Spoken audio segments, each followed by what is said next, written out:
Existe alguma diferença real entre seitas perigosas e religiões tradicionais, ou tudo depende do número de seguidores? E En- aí? Bom, eu acho que as seitas tendem a ser mais perigosas por alguns motivos. Seitas, o termo que a gente usa, né, tende a envolver a centralização de uma figura, para começar. E essa figura, geralmente, é uma pessoa que está viva e está ali coordenando aquela seita. E essa pessoa tende a querer poder, status, e fazer as pessoas seguirem os interesses dele. Então, essa centralização total nessa figura já tende a gerar comportamentos mais extremos e alguns conflitos. Tanto que, frequentemente, seitas têm finais desastrosos, ou de suicídio coletivo, ou de assassinato, ou de envolvimento com crimes, ou de, enfim, várias coisas.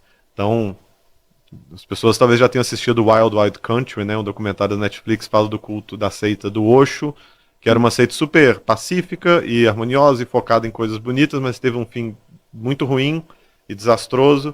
E outras mais, que desde o começo parecem uma má ideia e tiveram finais terríveis, como o do Jim Jones e algumas outras assim. Uhum. Então as seitas tendem, por sua estrutura, a ter uma probabilidade maior de gerar uma coisa bem ruim. As religiões tradicionais, talvez não, porque elas têm que se haver mais com o público, com a crítica, né? Elas estão mais inseridas na cultura, né, de certa forma. Elas As devem mais seitas, satisfação. isso, as seitas tendem a isolar aquele membro. Uma das características de seitas é isolamento. Isola os Hum. membros do contato com outras pessoas e só tem um contato para fazer o proselitismo, para converter alguém ou para alguma outra finalidade, arrecadar dinheiro, alguma coisa assim.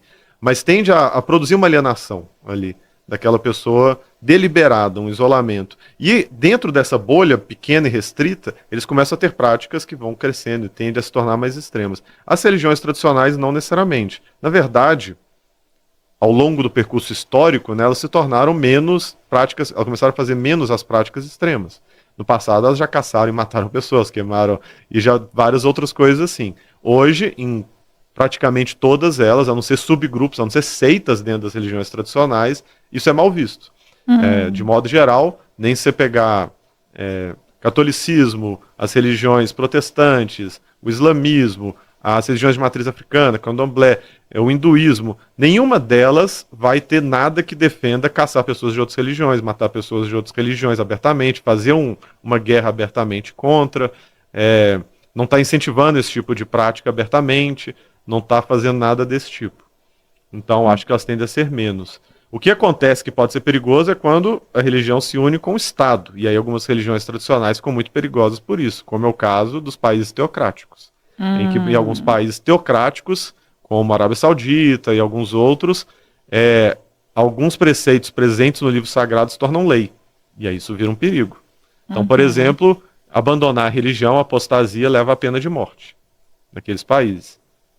De novo, a Arábia Saudita não está defendendo caçar cristãos pelo mundo, não está defendendo esse tipo de coisa, não está defendendo que as pessoas morram pela religião. Então o pessoal fala, mas e homens-bomba? Tem nada a ver com o islamismo, são subgrupos, são seitas dentro Uhum. dessas religiões. Seitas tendem a ser mais perigosas. Mas a religião, de um modo geral, não defende, pelo contrário, é muito vocal contra esse tipo de prática. Então eu Uhum. acho que realmente as religiões tradicionais tendem a ser menos perigosas. Elas têm que se haver mais com a cultura, com o público, com o meio, com a sociedade, com a lei, com o Estado, enquanto que as seitas ficam mais blindadas porque eles ficam fechados, né? Isolados.